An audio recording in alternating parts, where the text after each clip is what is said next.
Today we are here with Tikva Wolf, a prolific artist and author of Kimchi Cuddles comic strip series and an internet comic, if I'm correct, but also in all sorts of different books. In fact, she illustrated my second book, the not the Polyamorous Next Door. What's my second book?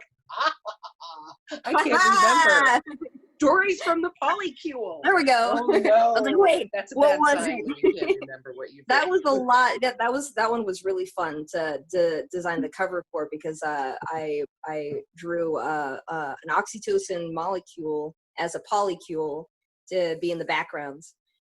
That was fun. I love that little secret message, because I did not know that until one of the readers pointed that out to me or asked me if it was intentional. And then I asked you and you said it was. So that was fun.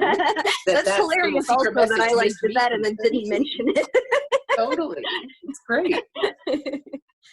Well, while that is a fun book, I actually today wanted to talk to you more about one of your other books and the workshops you do around it. So that book is It's Okay Feelings, I've Got You.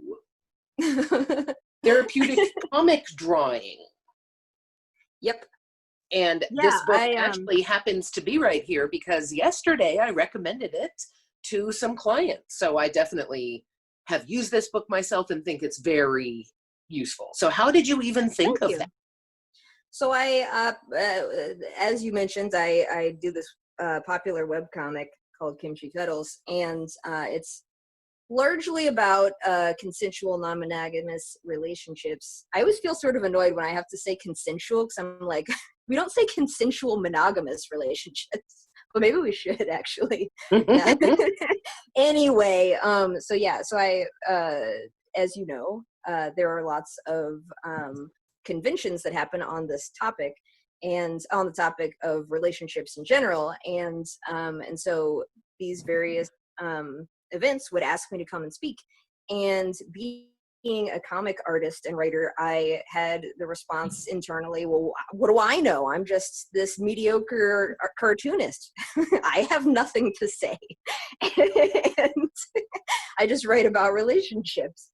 And but I thought about it and eventually came to the conclusion that the thing that I most care about sharing with other people is my comic drawing process itself. To speak at these different sorts of events, I realized that the most important thing to me about making these comics was the process itself, and not thinking that I had any particular wisdom to share with other people that was unique to just me, because I feel very much that everyone has access to wisdom, and it's not like a personal thing, and so I don't feel like I'm any sort of special person, and I very much didn't want to have that sort of dynamic of like teacher, student, guru, whatever, and so like all of that freaks me out. So I wanted to accept the invitation to go and speak about something, but I didn't want to be like I was sitting up on a pedestal and people were soaking in my enlightened wisdoms. So I wanted to come and talk about how I come to have my own insights about my own life and invite people to have theirs. And so I just developed this workshop that was about drawing comics, and a very sort of simplified version of how I go through this process myself. Your workshop. So maybe you could start with, you kind of talked about how you developed it in a way. Do you want to say anything more about how you used it personally?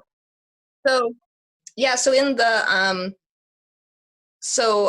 it's funny. Yeah. In the book, I actually like gave all this background of like how I started off developing this in the first place, because it's something that I've done my whole life to sort of process my experiences, and it's very simple, but also has been very profound for me.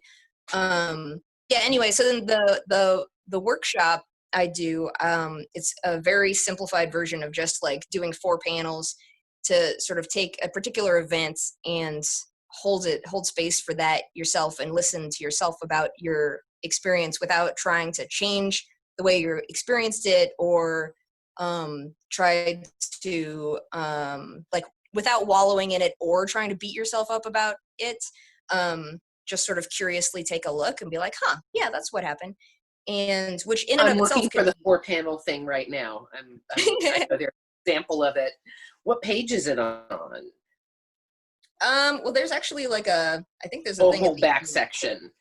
So this Here's, is like what the 4-panel thing looks like when people do it. oh yeah, that was one of the workshop attendees. I put some of their comics in the back, which is fun as like examples. But yeah, I have had a lot of fun doing this workshop at different events, and people seem to really like it. And I had this, I don't really, I hate traveling, and and I kind of hate going and speaking. Although I like it too, but it takes a lot out of me to travel for some reason. Like every single time I get sick. And so I had this idea that I could just write a book version and then it would exist and I wouldn't have to do anything else. But although I've given this workshop since writing this book. And I really like that I put it all down in the form of a comic book workbook about the comic drawing class. And yeah, I ended up being able to sort of capture a lot of things that because every time I teach the class, I forget some things, but then add other things, because that's just sort of how I talk about things.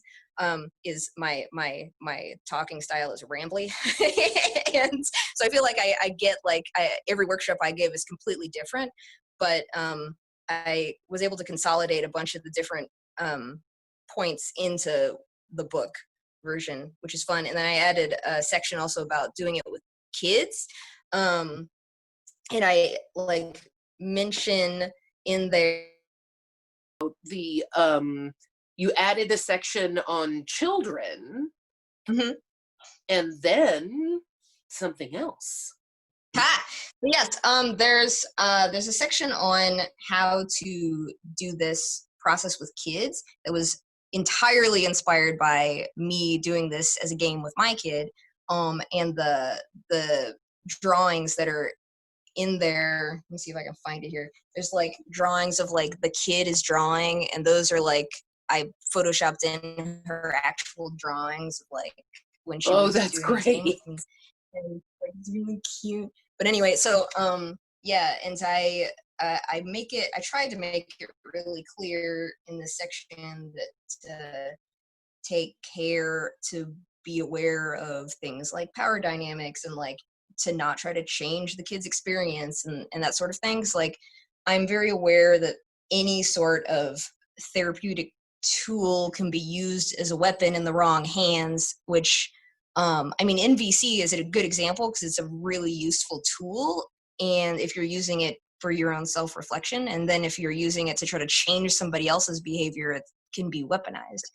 And so I was very concerned about creating a thing that would be used for evil inadvertently. And so I tried to put a lot of, like, fold a lot of that into the book so that there would be less of a chance that would happen accidentally or on purpose, whatever.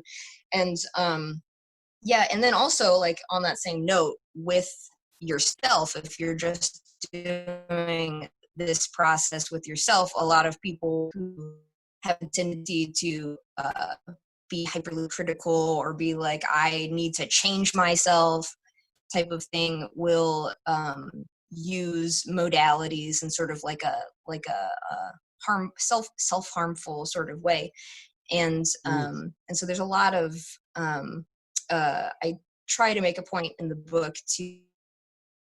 Hey, wonderful. You know what, Tikva? I do want to hear more about the book, but I think what you said about if you could tell me more, you said weaponizing NVC, which I think you mean nonviolent communication. Yeah. I'm interested in. I feel bad that I often pick on NVC as like, because there's so many examples of that. And I like, just NVC is sort of a more well-known one, I guess. And so, and one that is, that I've seen it used very well, and I've seen it also be weaponized in, and How, so, like, how do people weaponize it? What exactly do for they do? example, if there is a power imbalance or in a relationship or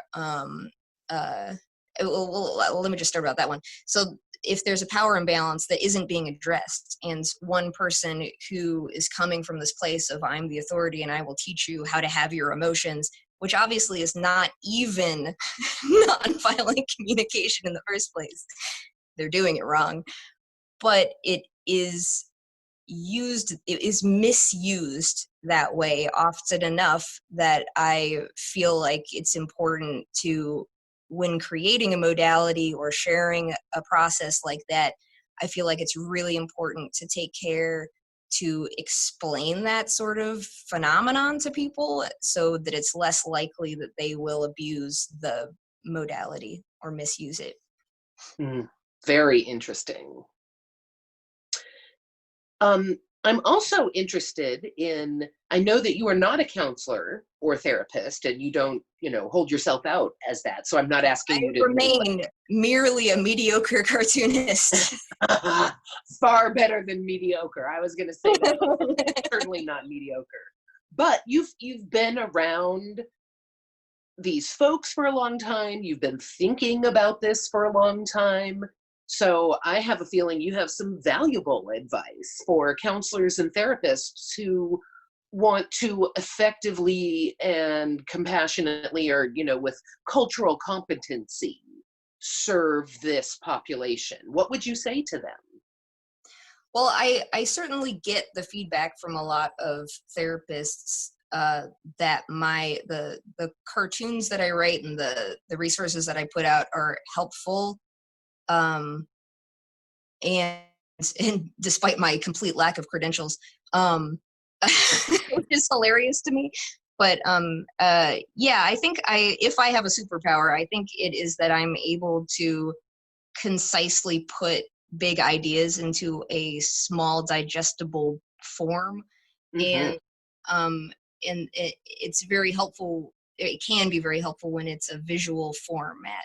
And so I'll get a lot of questions from therapists to asking if they can use different comics of mine in classes that they're teaching and that sort of thing, of like, hey, this is like really efficiently and effectively explains this concept I'm trying to teach. Can I use this in this class or seminar or whatever? And I always say yes, because I feel like the information is the important thing to get out there. Yeah,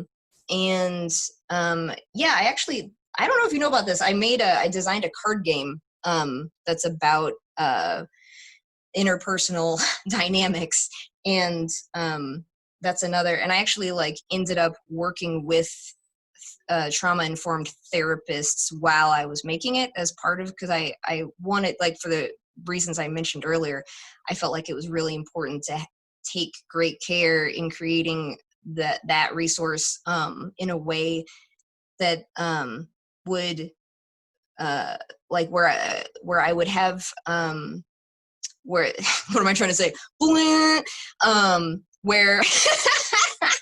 where there was less of a chance that it would be misused or misapplied.